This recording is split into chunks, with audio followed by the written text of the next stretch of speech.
नमस्कार दोस्तों, आपका हार्दिक स्वागत है।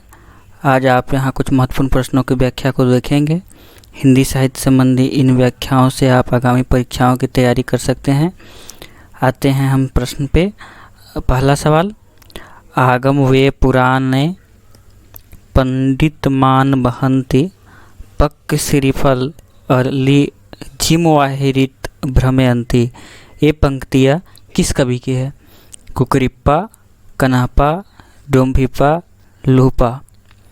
यह पंक्ति जो है कन्हप्पा की है। आदिकालीन ग्रंथों में, आदिकालीन रचनाओं में इनका नाम महत्वपूर्ण है। अगले सवाल की ओर बढ़ते हैं। स्थूलिभद्र रास इस धारा का काव्य है। यह किस धारा का काव्य है? सिद्ध, रासो साहित्य, जैन साहित्य, नाथ साहित्य। यह जो है जैन साहित्य है। स्थूलिभद्र रास जैन साहित्य में ही रास ग्रंथों की रचना होती है। और स्थूलिभद्र रास के लेखक कौन हैं?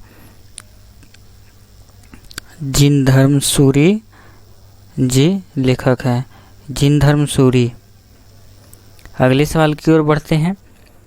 आचार्य रामचंद्र शुक्ल ने किस कवि पर विचार करते हुए यह लिखा कि किसी भाषा का समझा जाना अधिकतर उसकी शब्दावली पर अवलंबित होता है। यदि ऐसा न होता तो उर्दू और हिंदी का एक ही साहित्य माना जाता। यह कथन रामचंद्र शुक्ल ने किसकी भाषा पर विचार करते हुए लिखा है? तो यह विद्यापति कवि, आदिकालीन कवि विद्यापति के ऊपर बातचीत करते हुए आचार्य रामचंद्र शुक्ल जी ने कहा है कि किसी भाषा का समझा जाना अधिकतर उसकी शब्दावली पर अवलंबित होता है। अब हम आते हैं अगले सवाल की ओर। थावर जंगम कीट पतंगा। थावर जंगम कीट पतंगा पूरी रहियो हरिराई। इस किस पंक्ति की, किस कवि की पंक्ति है? तो यह जो है सुंदरदास, मल्लिकदास, धर्मदास, सुंदरदास, रैदास, कबीरदास। इसमें रैदास की रचना है। रैदास की पंक्ति है थावर जंगम कीट पतंगा। पांचवें सवाल की ओर आते हैं।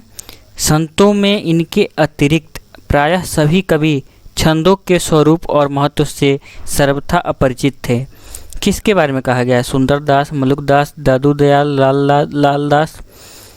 इनमें से किसके बारे में कहा गया है?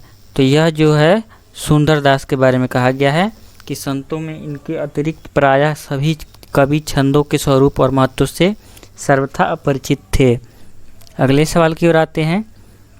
मुल्ला दाऊद रचित प्रेम आख्यान काव्य परंपरा का नाम क्या है?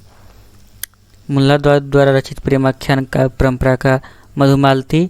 इसके लेखक हैं मंझन। चित्रावली के लेखक हैं उस्मान। ढोला मारूला दुहा ये भी नहीं है, चंदायन है। चंदायन 1379 ईस्वी में प्रकाशन है। और रामचंद्र शुक्ल, चंदायन मुल्ला दाऊद जो है उसे प्रथम सूफी रचना, प्रथम सूफी कवि भी माना जाता है। और ये राम कुमार वर्मा जी मानते हैं। अगले सवाल की ओर बढ़ते हैं। इनके द्वारा लिखित रामचंद्रिका हिंदी राम काव्य परंपरा के अंतर्गत एक विशिष्ट कृति है। रामचंद्रिका किसने लिखी है? केशवदास ने। बहुत महत्वपूर्ण सवाल है, बार बार पूछा जाता है।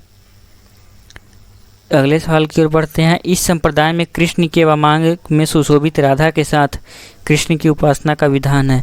यह कौन सी संप्रदाय है? यह जो है निम्बार्क संप्रदाय के अंतर्गत चर्चा की जाती है, निम्बार्क संप्रदाय। अगले सवाल की ओर बढ़ते हैं। जब ते प्रीति श्याम ते कीनी तादिन ते मेरे इन नैननी ने कहूँ नींद न लीनी। जब ते प्रीति श्याम ते कीनी तादिन ते मेरे इन नैननी ने कहूँ नींद न लीनी। इस पंक्ति के लेखक, ये किसकी पंक्ति है? सूरदास, कुंभनदास, परमानंद दास, कृष्णदास। इसका सही उत्तर है परमानंद दास। अगले सवाल की ओर बढ़ते हैं। काफ़ी रिपीटेड सवाल है। प्रेम वाटिका किनकी रचना है? रसखान, मीराबाई, भगवान दास, गदाधर भट्ट। यह प्रेम वाटिका रसखान की रचना है। यह जो है संप्रदाय निरपेक्ष कृष्ण भक्त कवि में आते हैं। मीराबाई के साथ रसखान का नाम आदर के साथ लिया जाता है। अगले सवाल की ओर बढ़ते हैं। भक्ति काल का खड़ी बोली गद्य प्रायः इन भाषाओं से सर्वाधिक प्रभावित है। भक्ति काल में जो खड़ी बोली गद्य था किन भाषाओं से प्रभावित था? यह तो ब्रजभाषा और राजस्थानी से अधिकतर प्रभावित था। अवधी से नहीं प्रभावित था, अवधी राजस्थानी से नहीं ज़्यादा प्रभावित था, राजस्थानी से तो था और ब्रज से प्रभावित था। और हम अगले सवाल की ओर बढ़ते हैं। निम्नलिखित में से रीतिबद्ध कवि कौन से हैं? रीति सिद्ध, रीतिबद्ध, रीतिमुक्त, 3 तरह के कवि हुए रीतिकाल में। यहाँ पे पूछा जा रहा है रीतिबद्ध, रीतिबद्ध, रीति सिद्ध, रीतिमुक्त। घानानंद, बोधा, आलम, ठाकुर, ये लोग रीतिमुक्त में आते हैं। घानानंद, बोधा, ये लोग रीतिमुक्त में आते हैं। बिहारी जो हैं, बिहारी दास जो हैं रीति सिद्ध कवि में आते हैं। तो रीतिबद्ध कवि में आलम बच गए। अगले सवाल की ओर आते हैं। रीति सिद्ध, रीतिबद्ध, रीतिमुक्त। रीतिमुक्त में घनानंद, बोधा, आलम, ठाकुर। रीति सिद्ध में बिहारी, रीतिबद्ध में आलम। अगले सवाल की ओर बढ़ते हैं।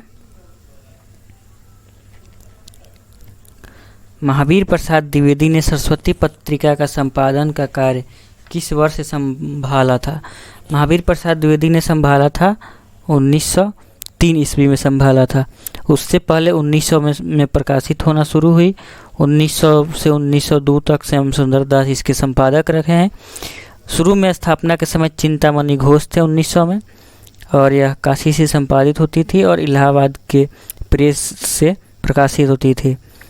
1920 तक महावीर प्रसाद द्विवेदी ने इसका संपादन किया है, 1903 से 1920 तक। यह महत्वपूर्ण है। अगले सवाल की ओर बढ़ते हैं। द्विवेदी युग की किस काव्य कृति की प्रतिक्रिया में छायावाद का उदय हुआ? किस काव्य प्रवृत्ति? यह काफी महत्वपूर्ण सवाल है। द्विवेदी युग की प्रमुख प्रवृत्ति क्या है? तीव्रतात्मकता। इसके जगह पर सूक्ष्मता और व्यक्तिकता का जो प्रवृत्ति है ये उदित हुआ। अगले सवाल की ओर बढ़ते हैं। लाला श्रीनिवास दास की परीक्षा गुरु उपन्यास का संबंध किस शहर से है? काशी, प्रयाग, कलकत्ता, दिल्ली। तो यह जो है इसका सही उत्तर है दिल्ली। परीक्षा गुरु उपन्यास का प्रकाशन कब हुआ? 1882। और इसको प्रथम उपन्यास अंग्रेजी ढंग का पहला उपन्यास मानते हैं रामचंद्र शुक्ल। रामचंद्र शुक्ल जी इसको मानते हैं अंग्रेजी ढंग का पहला उपन्यास। अगले सवाल की ओर बढ़ते हैं। अंग्रेजी के उपन्यासकार आर्थर कॉनर डॉयल प्रभावित हिंदी उपन्यासकार कौन है? आर्थर कॉनर डॉयल जो हैं जासूसी उपन्यास ज़्यादातर लिखते हैं। तो जासूसी उपन्यास के प्रवर्तक कौन है हमारे यहाँ? गोपाल राम गहमरी।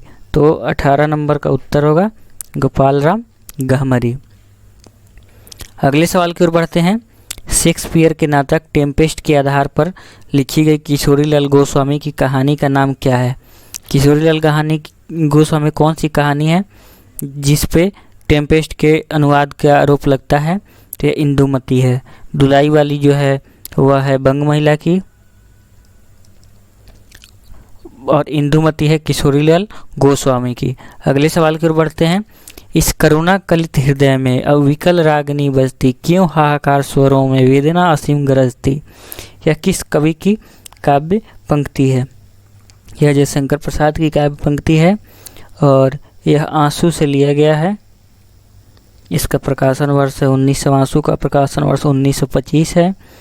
यह विरह प्रधान स्मृति काव्य है, विरह प्रधान स्मृति काव्य है, तथा इससे आंसू को हिंदी का मेघदूत भी कहा जाता है। हिंदी का मेघदूत भी कहा जाता है। इस तरह इन प्रश्नों के व्याख्याओं को आप याद रखेंगे, और अगर यह वीडियो आपको अच्छा लगे तो सब्सक्राइब ज़रूर करें। आपको बहुत बहुत धन्यवाद।